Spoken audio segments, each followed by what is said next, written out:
బాలు మోయా ఏం మోయా? చాలా థ్యాంక్స్ రా.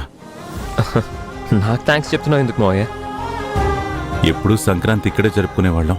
అలాంటిది ఈసారి పండుగ మా ఇంటి దగ్గర జరుపుకుందామని నువ్వెందుకు తీసుకెళ్ళావో నాకు తెలీదురా.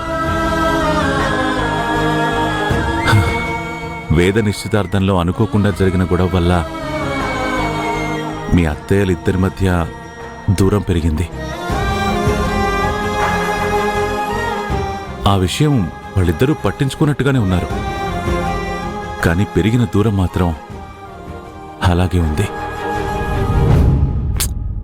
సీరియస్గా తీసుకోవాల్సినంత పెద్ద విషయమేం కాదు, అలాగని ఏమీ లేదులే అని చెప్పి సర్ది పెట్టుకునే చిన్న విషయమూ కాదు.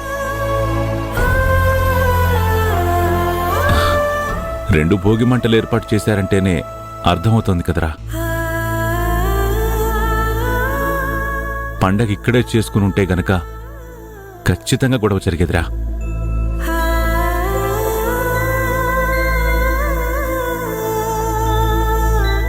ఆ పరిస్థితుల నుంచి నువ్వు తప్పించావు. వాళ్ళిద్దరి మధ్య వచ్చిన దూరాలని దూరం చేశావు. అందుకేరా. వాడెప్పుడు ఏం చేసినా అది మీ అందరూ సంతోషంగా ఉండాలని అన్నయ్య. అవునరా, తన అత్తయ్య ఒక్కతే కష్టపడుతుందని ఆవిడకి సాయంగా ఉండాలని ఉద్యోగాన్ని వదిలేసుకున్నాడు. ఇప్పుడిద్దరి మధ్య మామయ్య ఎక్కడ నలిగిపోతాడు అని తనూరికి తీసుకెళ్లాడు.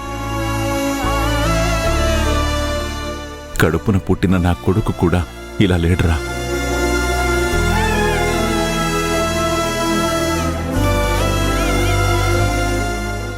కానీ నీకు మాత్రం నేనేమిచ్చానురా?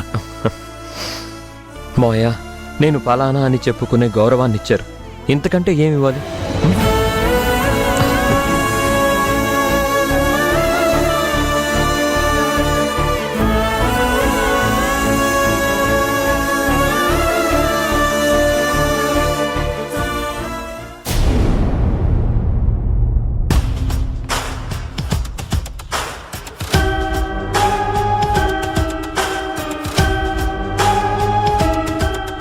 ఏంటండి వాణ్ణి అలా చూస్తున్నారు?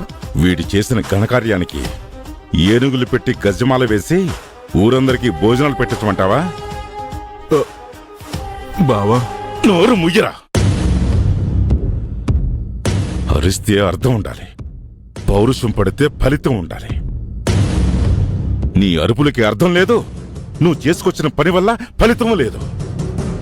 పొరపాటున ఆ వేదాకి బాలుకి నువ్వెవరో తెలుసుంటే మా డాడీకి రాజకీయ భవిష్యత్తు లేకుండా పోయేది. జరుగుతుందిరా, ఎప్పుడు ఇదే జరుగుతుంది. ఆ దేవుడేమన్నా అన్నపూర్ణకు చుట్టమా లేక ఆమె పుట్టింటి తరపు బంధువా? దాన్ని ఏసేద్దామని చూస్తే జరగనిప్పుడు. ఆ ఇంట్లో నుంచి ఎవరో ఒకరిని ఎత్తుకొచ్చి ఏడిపిద్దామా అంటే అదీ కానిప్పుడు.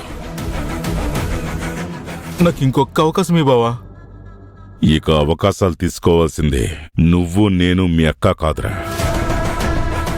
నా కూతురు. నీకు ఆల్రెడీ చెప్పాను కదమ్మా, అన్నపూర్ణ కుటుంబాన్ని నాశనం చేయాలి అన్నా, ఆవిడ మీద నా పగ తీర్చుకోవాలి అన్నా దానికి ఆయుధం నువ్వే అని. ఇక నువ్వు పూర్తిగా యాక్టివేట్ అవ్వాలి. Okay daddy.